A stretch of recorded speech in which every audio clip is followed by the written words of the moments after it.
While Middlesbrough's managerial situation has dominated headlines over recent days, attention soon will turn to Middlesbrough's efforts in the transfer market. A disappointing season in the Championship saw Middlesbrough finish 10th in the table with plenty of work to do if the club are going to be challenging for a top 6 place next season. Now, with Middlesbrough losing a couple of key players over the last couple of windows, most notably Emmanuel Latilath in the January transfer window for a club record fee, Middlesbrough will be hoping to go out and spend a significant sum going into the summer window to ensure that they are strengthening their squad to prepare themselves for next season. But just how much money will Middlesbrough have to spend in the window?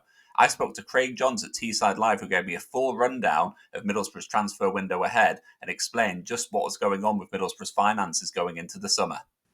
Yeah, it's an interesting one. It's always really, really difficult without getting a clear nod from anybody of what is to spend, etc. The situation feels rather positive, but it is slightly guesswork. But I mean, if you think, a lot of people can just look at the account and see, X amount lost, and think Middlesbrough are in a bad position with PSR. Where, of course, I think with PSR, is it 39-40 million now that you're allowed to lose over a rolling 3-year period? Now, Middlesbrough did manage to bring the losses down in recent years quite considerably. And going back to what I said when I was talking about the academy players and the use of them, that's largely down to selling, assets at the club. And obviously, most recently, the big sale of Emmanuel Latilath will be, I think, really pivotal this summer, because what we saw is Latilath go for a club record £22.5 million fee. And because of how late that was in the window and because of the decisions that were made at that time, it was loan players that they brought in. Now, obviously, loans do still cost, but Iheanacho, for example, who, the less said, the better, let's be honest. But his loan move was a relatively cheap deal for Boro. He's on a huge wage in Spain with Sevilla, but Boro were paying less than 50% of his wages during that time. So the offshot of that, the positive of that, if you like, is that Middlesbrough didn't spend a large chunk of the Latilath money. Now, of course, the run at a day-to-day loss to Middlesbrough. That's most Championship clubs not in receipt of parachute payments do, and that's why we see the losses that we do when the accounts come out. But in terms of PSR and how much they'll have to spend this summer, what the accounts never show you is that how much of those losses are academy spend, which don't count towards PSR. So as a Middlesbrough have a Category 1 academy. It's the best category you can have for an academy. They're committed to having that. I know that's something Steve Gibson, rates highly in terms of something he's proud about having. Now, you have to spend a minimum of £5 to gain that Category 1 status. But from speaking to people, it's the spend on the academy is a lot more than 5 million. So I think, from memory, was it £13 million losses that Middlesbrough recorded last time? I could be wrong with that. But anyway, whatever it was, at least 5 million, but definitely more than 5 million of that was spent on the academy, on running the academy, which, as I say, it doesn't go down towards PSR. That isn't included. Infrastructure payments aren't included in PSR calculations either. So, anything running the stadium, making alterations at the stadium or at Rockcliffe, it shows on the financial accounts because it's a cost that comes out of the club's bank account ultimately. But in terms of PSR and transfer spend, it isn't involved in the calculation and it can be deducted from that. So that's why it's really difficult to kind of, unless it's a club who give really detailed financial accounts and break down exactly what the costs are, which Middlesbrough don't and not many clubs do. It's nigh on impossible to calculate how close to PSR any club is. But as I say, with Boro, they've made such good profit on players like Emmanuel Latilath, Morgan Rogers before, that was huge profit. They've just got an extra payment in off Jed Spence this summer because Tottenham went and qualified for the Champions League by beating Man United in the Europa League final. That's a bit of an extra payment. Mentioned Josh Coburn, if he's sold this summer, they'll get a chunk of money in that. And again, because he's an academy graduate, that'll be pure profit.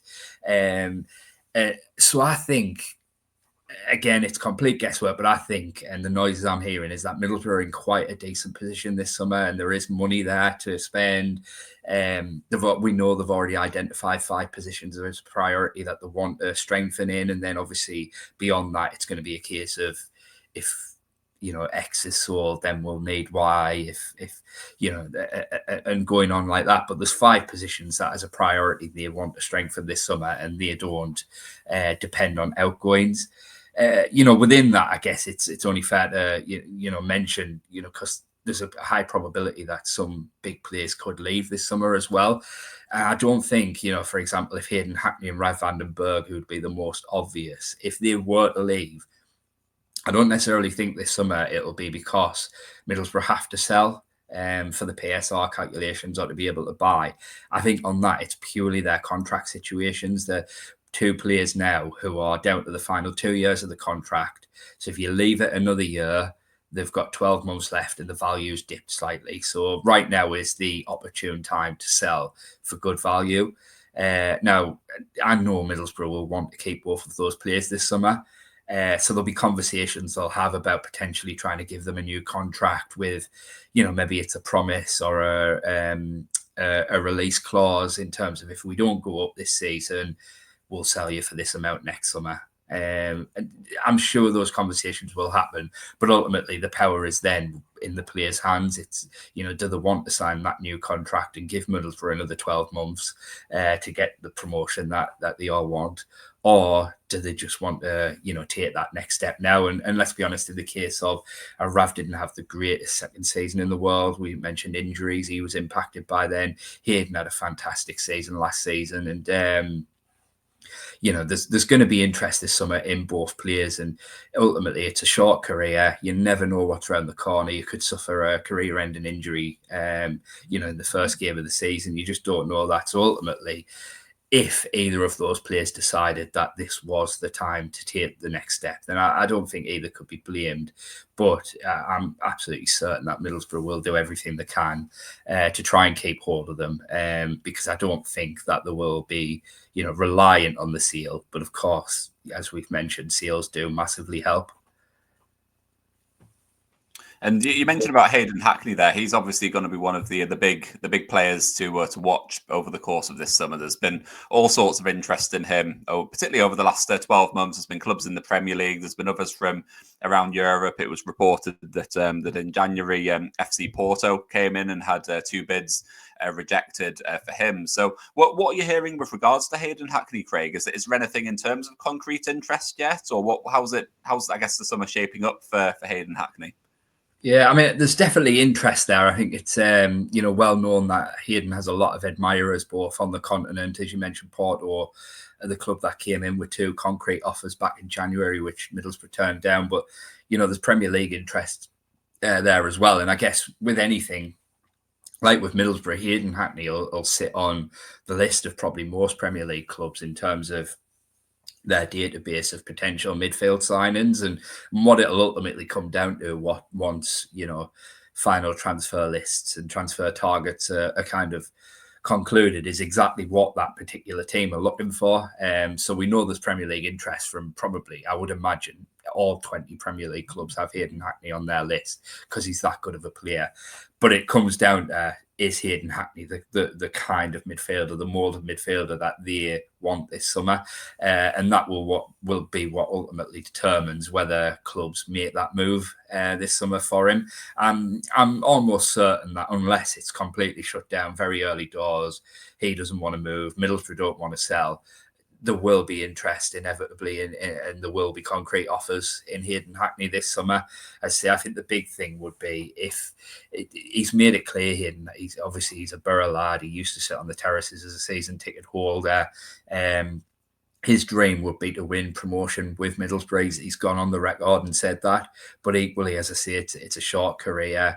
It's a very difficult climate right now. We all know that for any club like Middlesbrough, not in receipt of parachute payments.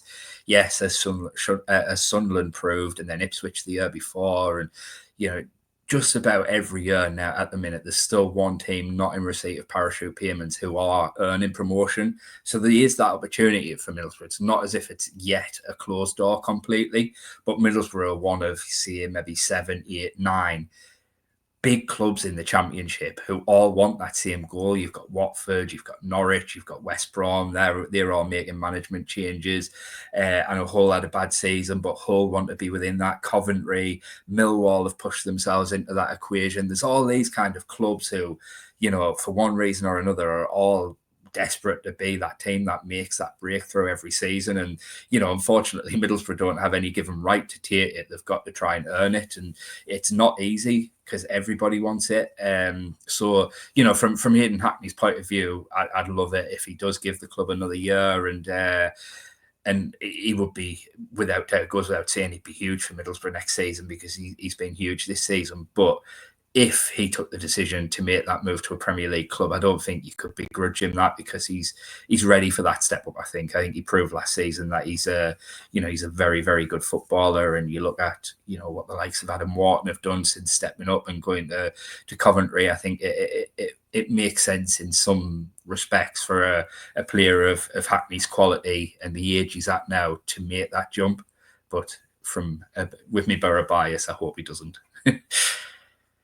And another player who's already been linked with a move away this summer as well is Finn Azaz. So I think the reports were suggesting that it was Crystal Palace, Bournemouth and Leeds were the 3 clubs who were reportedly interested in Azaz. So obviously he, on paper, had a great season. I think it was 23 goal contributions over the course of the campaign. I think it was second in the Championship only to Joel Perreault. In terms of attacking output, but he still seems to divide opinion amongst a number of Middlesbrough fans. So from your point of view, Craig, what's the latest on that? And do you think that these links with the Premier League are realistic, or what's your view on Finn Azaz? Yeah, I think there'll definitely be interest there. I think, as you say, with his stats alone, it's quite obvious that Premier League teams are gonna be interested in him. I think not just his goals and assists, but you look at his overall contribution. I think at one point, I don't know if it ended that way, but I think at one point in the season, quite a long way into it, he was creating the most chances in the Championship as well. And clearly, when you get the ball to him, he's a very, very dangerous player. Now, it can't be ignored, despite his numbers, he was inconsistent. He went through hot and cold patches last season. And he was a player who, became quite easy to man mark at one point as well. But I think the way, Premier League scouts would look at that is we'll put players around him who help him shine. So I think when Azaz shone most last season, it was when he was combining really well with Ben Doak. And Ben Doak would obviously be such a threat with his pace running off him that defenders were drawn more to Doak, and that gave Azaz more space. And Azaz it's one of his good qualities is finding space on the pitch and then utilising it. So I think Premier League scouts would look at it and think, if we get wide men and a fast striker off him and let him just play with freedom in that hole, we'll feed him the ball. He's very good at quickly turning, quickly firing off the pass in behind, etc.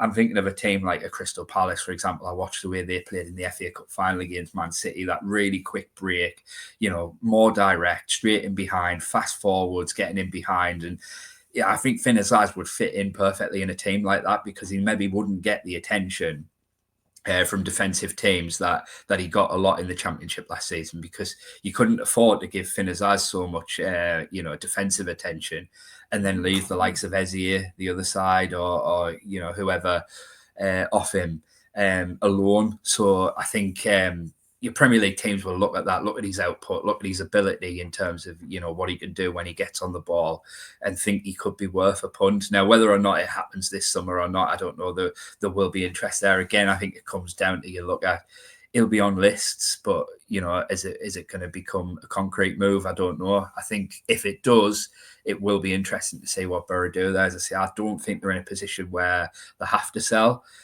With him, it's different to Hackney and Vandenberg because he's got 3 years left on his contract. So they're not in a position where they have to sell. But, bearing in mind with what we've said about his inconsistency and the fact that you probably need to build a team around him that suits him in terms of the pace out wide, etc. I think you look at it and think, actually, with if it was a decent offer, that would, again, go down as big profit and protect you maybe for the next 2 seasons, 2 or 3 seasons, PSR wise. Could you afford to sell Azaz and replace him quite effectively? And I think that one might be one where Middlesbrough look and think, within our model, within the importance of player trading, that's one that actually makes a lot of sense.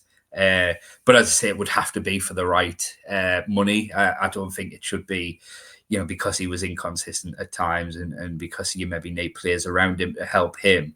I don't think his contribution should be ignored. It wouldn't be easy for Middlesbrough to just click the fingers and replace 10 goals and 11 assists, I think it was, from an attacking midfielder. That would take a lot to replace. And you look at the games where they played a lot of teams who played low block defences, and they often did struggle against that. But in the times when they did, get the win, it was more often than not Finn Azaz coming up with that moment to get the goal and or provide the killer pass that created the goal. So, I don't think by any means it would be easy to replace him, but I think definitely you could potentially get someone in, whether you were changing your style or whatever, or, picking an attacking midfielder is perhaps better suited to the other players you have already in the team, the likes of Morgan Whittaker, who isn't really a dribbler as such. There could be considerations of that, and whether actually letting Finn Azaz go for a good amount of money isn't, the worst thing in the world. Yeah, it's an interesting one with Finn Azaz, isn't it? Because he does divide opinion amongst fans, but then the numbers do speak for themselves. And as you sort of mentioned there as well, it was very much the case, certainly from what I saw last season, that when Finn Azaz played well, Middlesbrough played well, and it was as simple as that, which is really outstanding for one player to have such an impact. It's probably a bit of a damning indictment on the rest of the team that we sort of need one player to kind of be that sort of that kind of beating heart of the attacking output. But certainly, I think if he was to move on, it would be a difficult thing to replace. And I sort of feel like Finn Azaz would kind of fall into that category of the sort of player that people won't really miss until he's gone, sort of thing. Yeah. He's that kind of player that people will undervalue him, and then he'll disappear, and then we'll sort of realise just how important he was for Middlesbrough. But obviously, yeah, transfers out are going to be a big part of what's going on with Middlesbrough this season. It's the same for any club in the Championship in terms of PSR and finances and that sort of thing. But in terms of players coming in, you mentioned before about 5 key positions that Middlesbrough are going to be targeting. So just tell us a little bit more about that, Craig. Yeah, so what we're led to believe is they've identified as a priority 5 positions that they feel need strengthening this summer, which, as I said earlier, isn't dependent on players leaving, etc. It's just what they've identified this squad needs. Right back, I think, is a pretty obvious one. They've released Anthony Dijksteel this summer at the end of his contract. Luke Ayling, obviously 33 now, had a difficult season with form and fitness. So I think as a priority, they need a starting right back. And obviously, Luke Ayling has 12 months left on his Boro contract, and I think as a backup option and a wise voice in a dressing room that quite clearly otherwise lacks them. He's an effective one to kind of have him back up, but ideally you want to start in solid right back next season. Centre backs, probably another obvious one, although it's interesting because they do have Darragh Lenihan hopefully coming back in the summer. But I guess the big thing is there's uncertainty there with Darragh Lenihan. What level is he going to return at? I think it's 18 months now he's been out injured, with the exception of that game or two in last summer's pre-season. Started off with an ankle issue and then come back and started suffering from his Achilles. So it was positive to see that he made the bench towards the end of the season. He got himself back in training, but it was always with this season coming up in mind and being ready for that. So it'd be interesting, because I think in some respects Darragh Lenihan's almost become like a forgotten man. I think in his absence, we've forgotten how good he was. Not only was he a brilliant defender, and I would say in that first season at Middlesbrough, probably one of, if not the best centre-back in the Championship, but he was a leader as well. He orchestrated everything at the back for Michael Carrick's side. And, for what has been a kind of fluid attacking team that perhaps you would say defensive responsibilities are perhaps secondary to attacking. He helped Middlesbrough be a lot more solid than they've otherwise been since he got injured. But as I say, I think he's 30 now, if I'm not mistaken. He's had 18 months out with a couple of serious injuries. What level is he going to return at?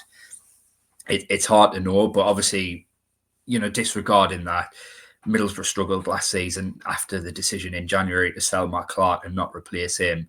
They left themselves open to what ultimately happened, which was a few injuries and them being left playing 36-year-old central midfielder Johnny Howson and left back Neto Borges at central defence.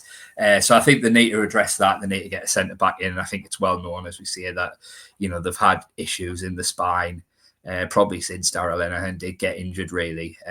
So need a new central defender. I think that's fair enough. Central midfield is another priority. I think I would expect Dan Barlas will move on this summer. He's got a year left on his contract, and he's never really looked like threatening a regular first team place in the Middlesbrough squad since he joined. So I would suspect they'd like to try and move him on this summer. And then obviously need another central midfielder, despite the fact that they do look like they're going to offer Johnny Howson another 12-month contract and look like they want him to stay. I think if we think back to January and the type of midfielder they were trying to sign then, they did want to sign a midfielder in January.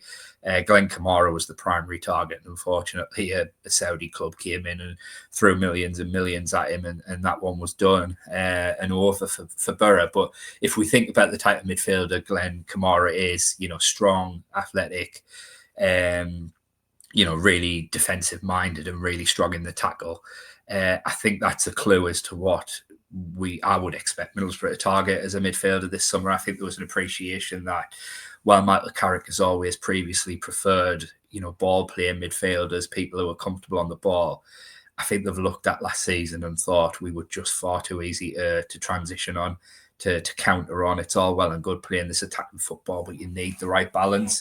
So I think a midfielder in the mould of Glenn Kamara is going to be a bit more, he'll be comfortable on the ball, but he'll be a bit more defensive minded. He'll be a bit more happy to just sit back and, win the ball, play it off to other people and let other people do the Hollywood stuff, if you like. I would imagine that'll be the type of central midfielder they're looking to try and sign this summer. Then forward is the other one. It sounds like it's going to be a wide forward. I think we mentioned Morgan Whittaker earlier when we were talking about Finn Azaz. He came in January and he was effectively a replacement for Isaiah Jones, and sold Isaiah Jones to Luton for about $5 million, and then brought Morgan Whittaker in for $6 million, which on paper looks like good business, really. A £1 million kind of spend based on the money you brought in for Isaiah Jones on a player who, has scored 20 goals the season before for a poor Plymouth side as well. Let's not forget.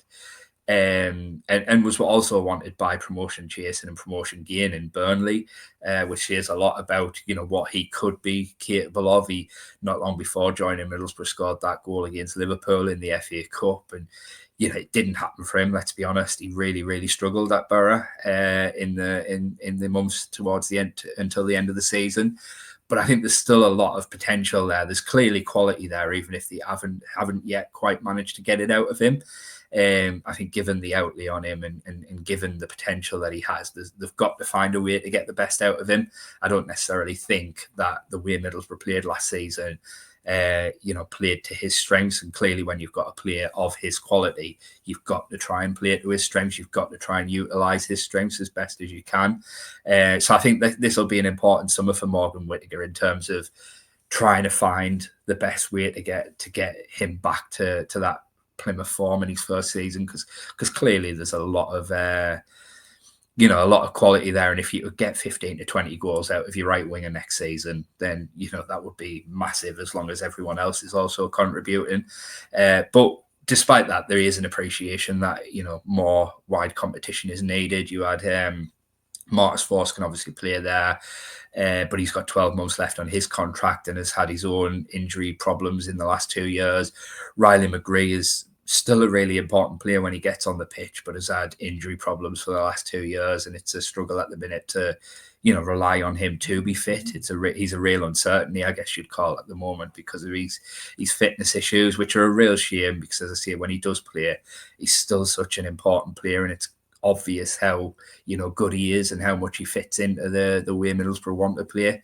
So with a bit of luck, he does have a better season. Then you had Delana Bergsorg, who he's a bit of a gamble signing, really, wasn't he, after he went down at Huddersfield? And I think he had a bit of a purple patch, really, where he's dribbling, he's carrying of the ball and getting Middlesbrough from their own half into the opposition half, made him quite a popular player. And, it's clear he gives his all for the shirt, etc., but he blows hot and cold. There's no denying that. He's not really the type. He doesn't seem the type at the moment of player who you can rely on to, get you that 10, 12, 15 goals a season and contribute in other ways with assists, etc. So I think definitely I would expect some kind of versatile forward, perhaps someone who can play on both sides of the wing to be the type of forward that they are targeting this summer. And then finally, the fifth one, they need a striker. No secret there. Sold Emmanuel Latilaf in January, brought in Iheanacho on loan. It was always a short-term thing, really. His wage at Sevilla meant that anything more than this 6-month loan was highly improbable, even before he kicked the ball. But then, obviously, he did come into the team, and there's no denying it. He struggled. He didn't make the impact that anyone would have hoped he could have made, and ultimately he'll go back to Sevilla this summer with his future looking quite uncertain. But certainly, Middlesbrough won't be trying to sign him, so. They need another striker to compete with Tommy Conway next season. And so, if Middlesbrough are looking for a new striker, I've been trying to keep a track of any links, any players that have been sort of linked with Middlesbrough so far this summer. One of the players that I've seen crop up again is David Strelec. The player who was linked in January, and Middlesbrough were seemingly priced out of a move. I've seen his name crop up again this summer. Is that something that you think that Middlesbrough could potentially look to pursue? Yeah, it's an interesting one. I mean, it wouldn't surprise me at all if they do continue to monitor that one. He was clearly well liked. He was identified by Kieran Scott and head of recruitment Chris Jones, and there were obvious moves made in January to try and sign him, and all the noises we got at the time were that Strelec was interested in the move, and Bratislava were playing hardball and trying to negotiate up a fee, but it seemed like that was doable, and the information we got at the time was that when they assessed things, Michael Carrick looked at it. I think he spoke to Johnny Evans. I think that's well known now, and Johnny Evans gave Iheanacho a kind of a good reference, if you like, having played with him at Leicester City, and ultimately the decision was made that in mid-season, needing someone to kind of hit the ground running because you were getting rid of Emmanuel Latilaf, they just wanted someone who in Iheanacho they felt was championship ready. He played in the division before. He won promotion with Leicester the season before in the Championship, and then had extensive years playing Premier League football with them.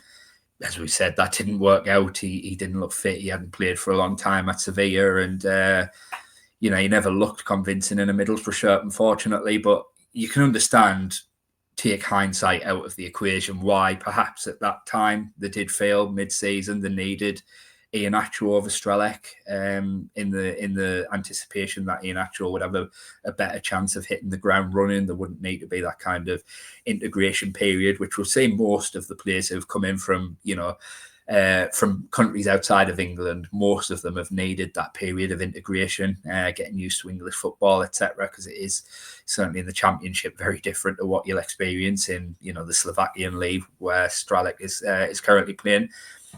So it's interesting. Moving on to this summer, will they go after him again? I mean, the information I got is that of every player that's so far been mentioned this summer and linked to Boro, which I assume Strelec is included in that, none of them are actually primary targets this summer. So while we know Strelec is someone they like and someone they've identified, I think there's a lot of interest in Strelec. I think Celtic really wanted him and he was keen on that move. They can offer him Champions League football, etc. So perhaps they already know at Middlesbrough that, that's not going to be doable this summer, because I think one of the Slaven Bratislava officials, I think was it their technical director or chief executive or something like that came out and essentially suggested that in a summer transfer window where they'll find it easier to replace him, they'll accept a lower offer than what they would have done in January. So suggestions that he could be available for cheaper, but at Borough suggestions that their primary striker target is someone other than Strelec and someone at the moment who isn't a name out there. So perhaps it's just a case that Borough already know that Strelec has his heart set elsewhere and things like that, because we all know these conversations happen long before transfer windows open, and clubs are talking to representatives all the time and getting a feel for whether they might be available, whether they might be interested, etc. So it'd be interesting to see who Middlesbrough do have up the sleeves. Unfortunately, I don't know those names, and I wouldn't suspect anyone would want to tell me, because quite naturally they want to keep those names under wraps for as long as they possibly can to avoid others potentially coming in and snatching them from under the feet. So yeah, it's going to be an interesting summer, because I think what we've seen in the years since Kieran Scott and Chris Jones kind of assembled this new recruitment team is they've been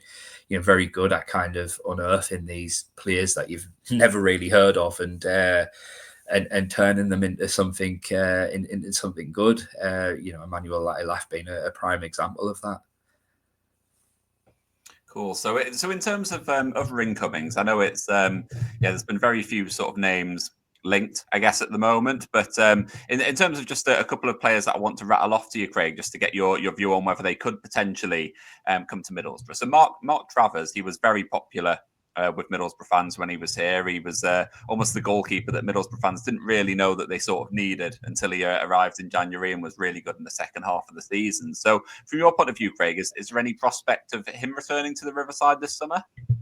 So what we're told, it's highly unlikely now. As I mentioned, Middlesbrough have the 5 priorities for this summer set out, and goalkeeper isn't one. Now, the reason it isn't one is because they have Saul Bryn returning from his injury, and I think when he got injured on Boxing Day against Sheffield Wednesday, it was at a time where I think he'd come back into the team after a short period while Dieng was injured. Dieng came back from injury, got back in the team, and was then dropped after a few games, and Bryn came back in. And I think from the top of my head, did he play 6 games in the end, Bryn, in the Championship? And it, to me, looked really good in all of the games that he played last season. And I think there's a real belief at Middlesbrough that now is Saul Bryn's time. We spoke about the need to involve the academy more, to show the academy players that there is that pathway. And obviously Bryn's another academy graduate. He's a Borough lad. He's dreamed of being the Borough #1 for a long time now. And all the noises we hear is that there's a lot of faith and a lot of trust in Saul Bryn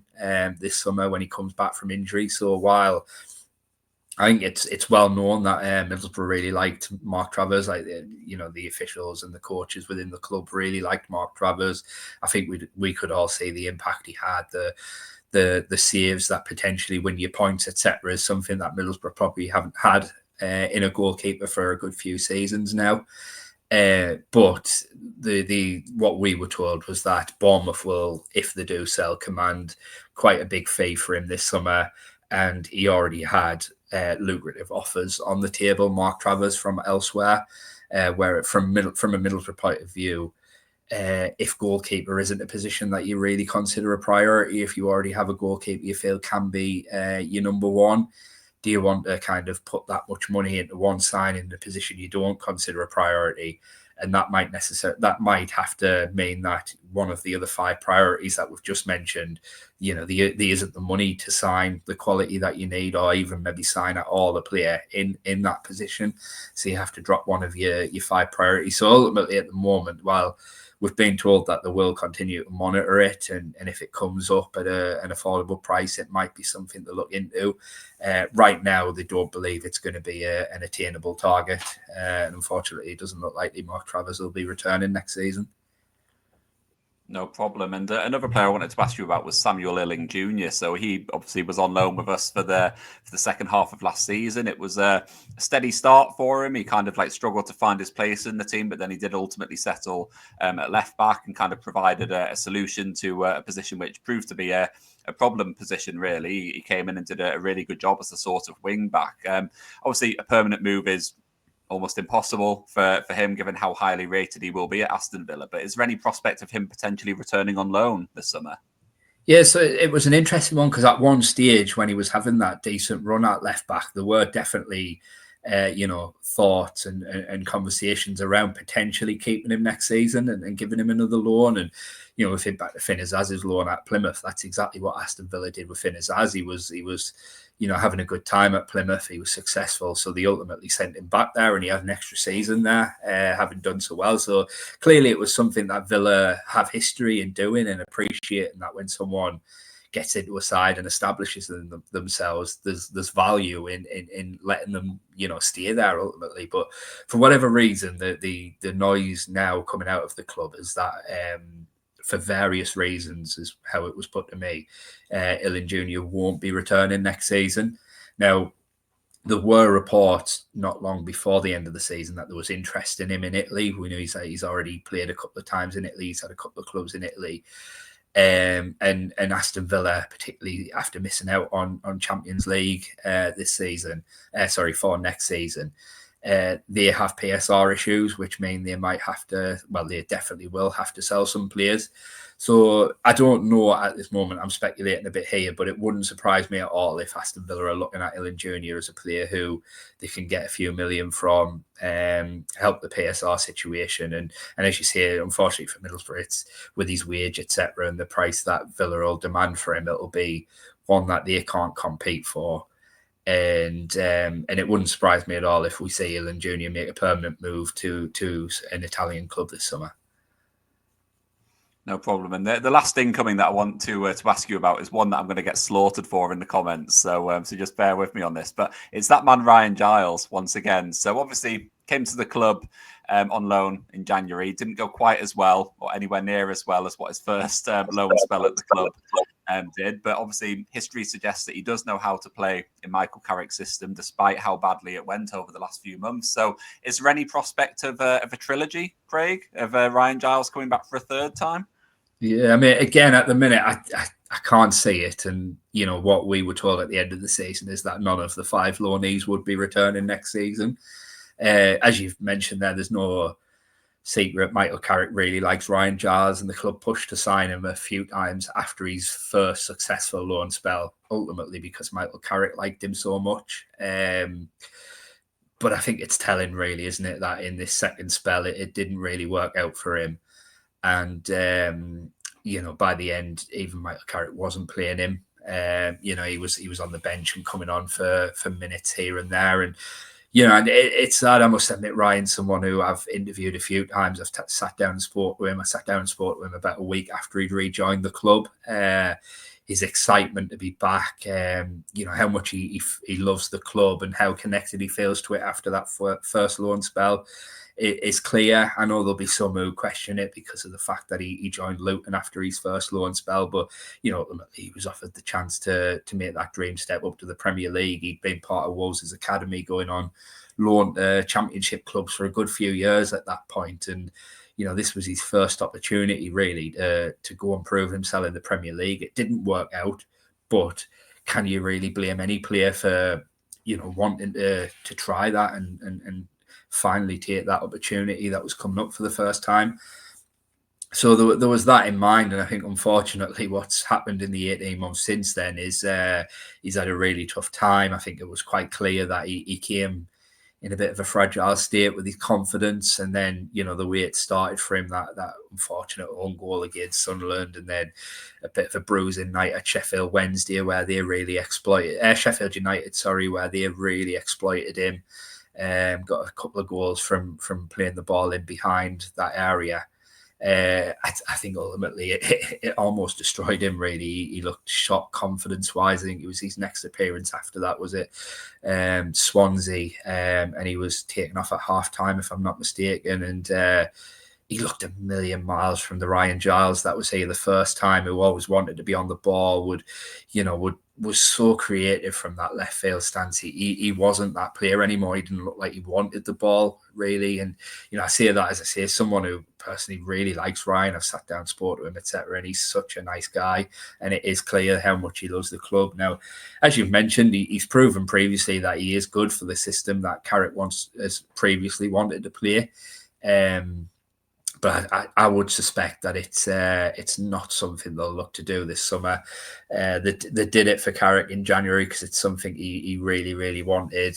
It didn't work out.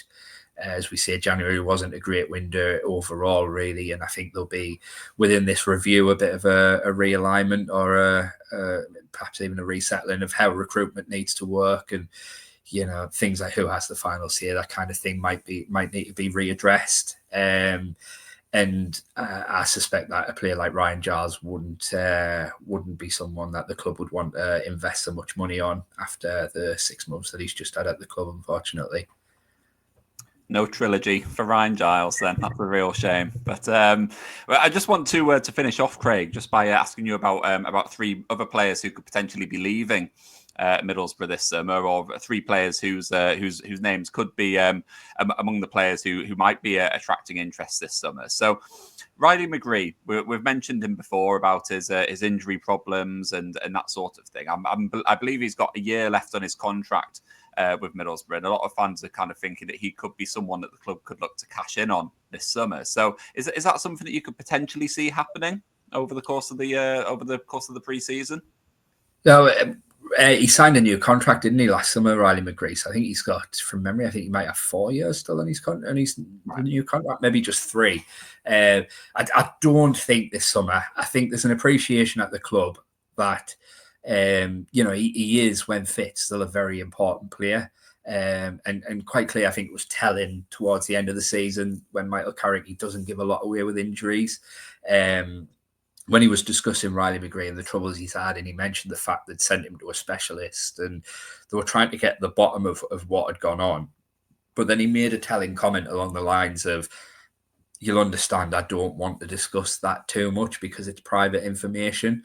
So it's hard to know exactly what's gone on. And obviously injuries are always medical things anyway. So, there's that side of it. But clearly, he's had issues and he's been suffering. I mean, he said there was the plantar fasciitis, is it? I'm terrible at saying that word. I don't know if that's the right thing. But there was the issue with his foot, which I'm led to believe is absolutely awful to suffer from. But the most recent injuries that he's been suffering, Michael Carrick said it wasn't that had been keeping him out most recently towards the end of the season.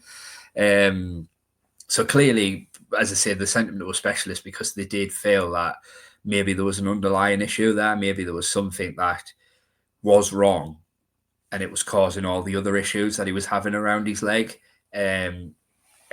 The suggestion was that they found the solution for that. And I guess, he's now back in the Australia squad. He was part of a training camp with Australia where he ultimately went on and proved his fitness. So he's now going to be part of their World Cup qualifiers. And, I think that he's taken a lot of stick, Riley McGree, in the last 12 months. And I understand the frustration from supporters, but there's parts of that they don't see. I get it's frustrating when someone as good as Riley McGree isn't on the pitch much, but that's not for a want of effort. I think I remember last summer, I think it was 2, possibly even 3 weeks before all the players were due to return.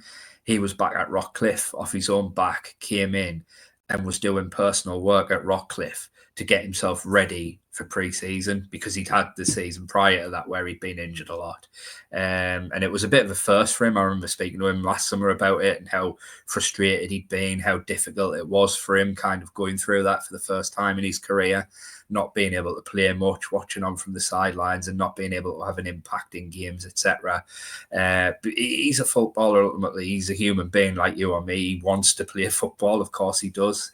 He loves playing football. He's an Australian lad who went to America to pursue his dream. Now he's playing in England. You know what I mean? You don't move that far away from home if you haven't got a desire to make something of yourself in the game and you don't love the game. So clearly he's desperate to get it right and get his body ready again.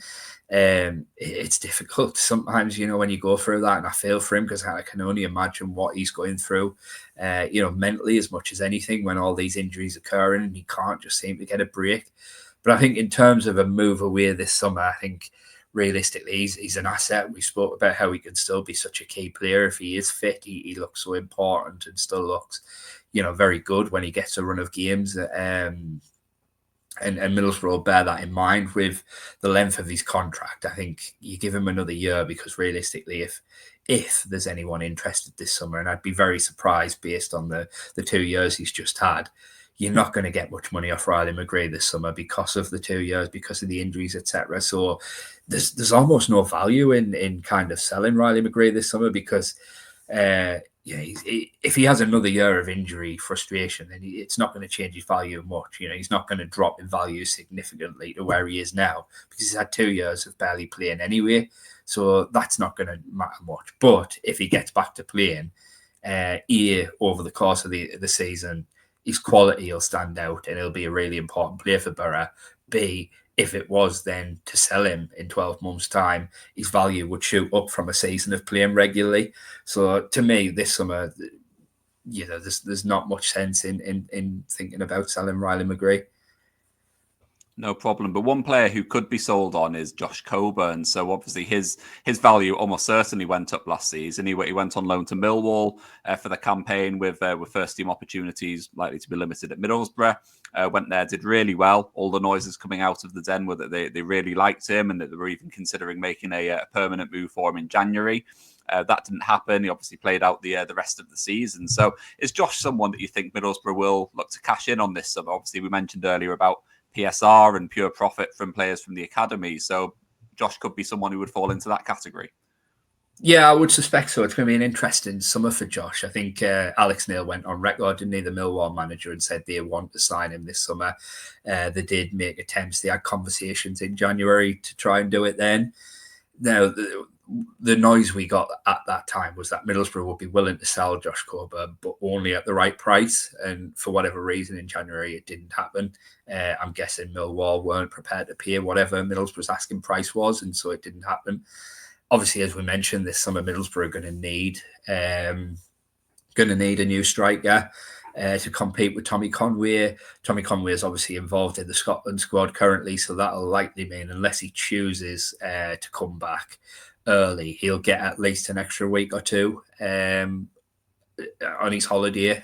All international players get that because they need that extra rest and recuperation to be ready for the new season. So it might be a week or two at the start of pre-season where Tommy Conway isn't there, and if you were to sell Josh Coburn now, you wouldn't have a senior striker at all in the squad. And I appreciate if in that first couple of weeks there's any friendlies, that's all they are, the friendlies. It doesn't really matter. There's Hazim Bakri there, for example, who is a really, really bright prospect and seems to score goals for fun in the under-21s. Who'll be itching, no doubt, to get an opportunity. Sonny Finch has been around the first team plenty. He can play as a striker as well, so he'd itch for an opportunity if there were early friendlies and Middlesbrough had no alternative options. But what I suspect will happen, and going back to the start of this video on Michael Carrick's future, that's an uncertainty as well. Obviously, that could change everything if a decision was to be made that Michael Carrick wasn't continuing as head coach. But,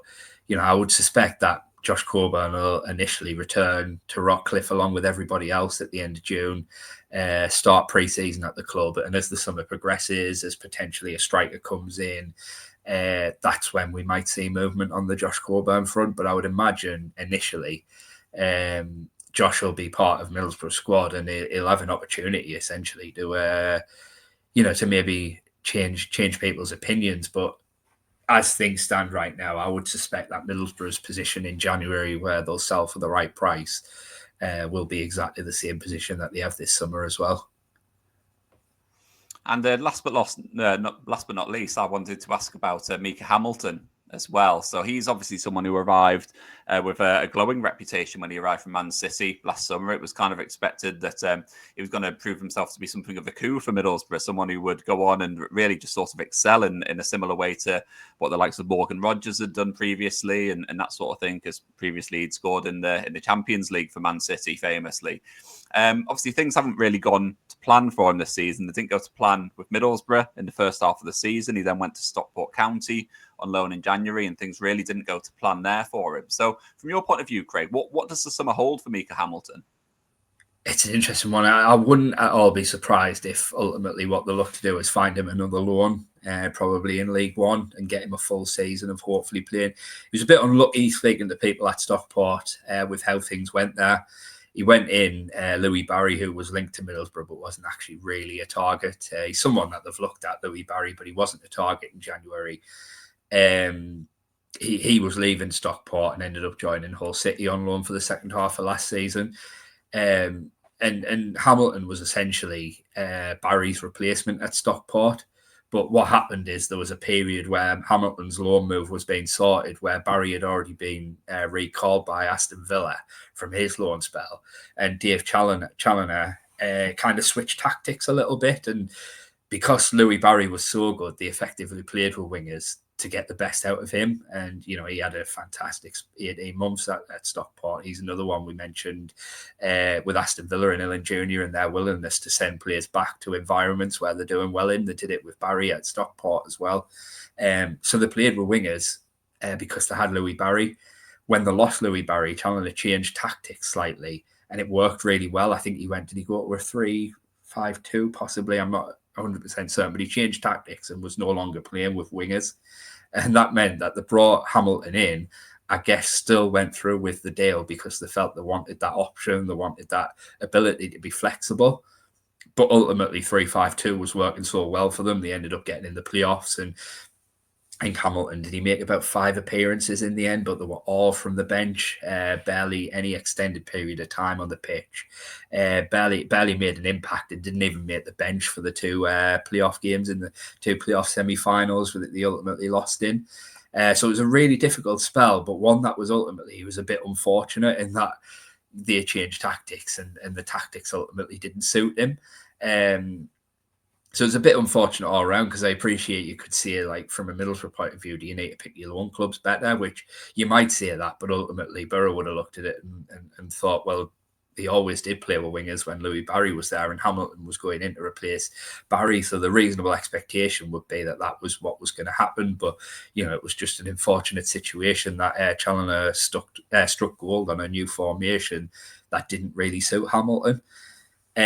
So yeah, I would suspect personally, I can't see him being ready to make an impact at Boro next season. I think a new thing this last season, he was classed as an under-21 player, so he didn't need to be registered. He wasn't part of that 25-man squad.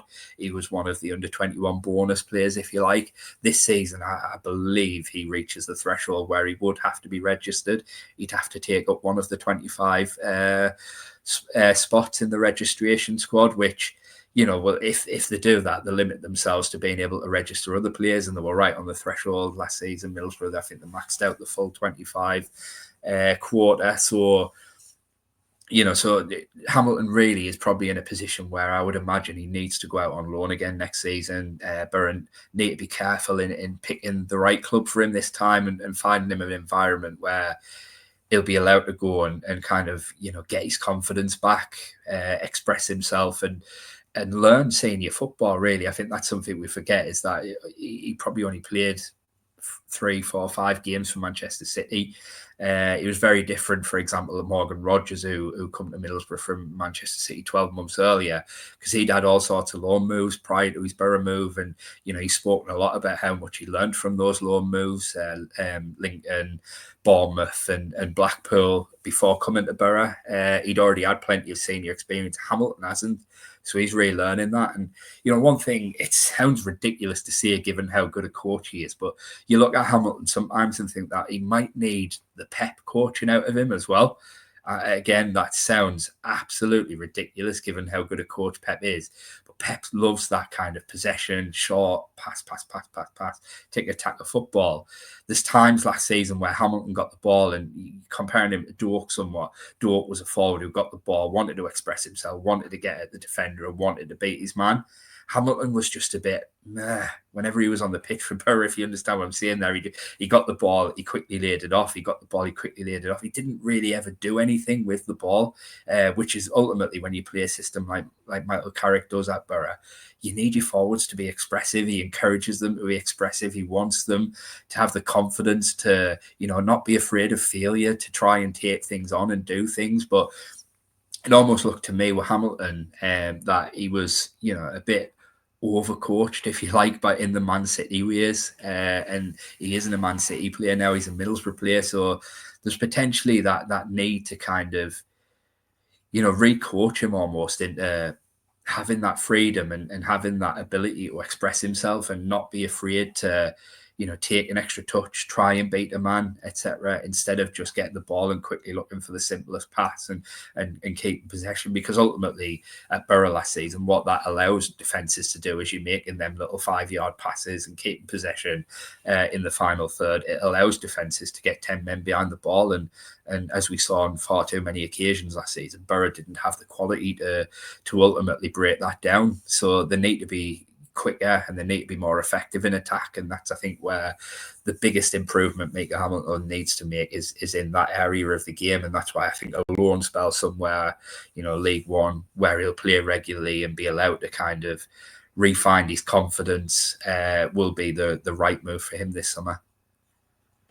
Perfect. And I really appreciate your time speaking to me, Craig, about all things Middlesbrough. It's certainly going to be a busy summer for the club, both in terms of incomings and outgoings, and hopefully at some point even getting a response to this review and what's going on there. So obviously fans can catch all the latest news with you at Teesside Live. So what's the best way to keep across what's going on, Craig? Yes, I mean, obviously, social media. We've got the Gazette Boro social media accounts, X, and also Facebook. I'm on both of those platforms. I'm also over on Blue Sky. We haven't got an official Gazette Boro Blue Sky account, but you can find me on there. I'll post anything on there. But we have also now got our WhatsApp community and channels. They're widely advertised across all the articles we do on Teesside Live, and they're quite a handy thing now if you want to keep on top of all things Middlesbrough. We don't hammer people and send multiple posts every day on them, but with WhatsApp, what's great is you get it comes through as though it's like a message from your friend on WhatsApp, but it's us giving you the latest news. As I say, we don't bombard, we don't send you every story we write, but the big ones, the big transfer news, the things that we think will really interest people, they're the ones we're sending here on WhatsApp. And as I say, it comes through your inbox as though a standard, WhatsApp message from a friend would come through. So, the big transfer stories this summer will be all going on in that WhatsApp. So, if you go to Teesside Live, click on any story, at the bottom of it, there'll be details on how you can join the channel or the community on WhatsApp if you're in tune with how they work already. And I'd encourage everyone to go and get involved in that, because it's it's a way to ensure that you get that news first direct to your phone. Definitely worth hitting subscribe. And if you have enjoyed this video as well, I would really appreciate hitting like on the video and commenting below with your thoughts on Middlesbrough's plans for the transfer window, and also hitting subscribe as well. Your support's really much appreciated. Craig, thank you very much for your time this morning. Fingers crossed for some for any sort of Middlesbrough news really in the next couple of days and weeks. But thank you for your time, and I will catch up with you next time.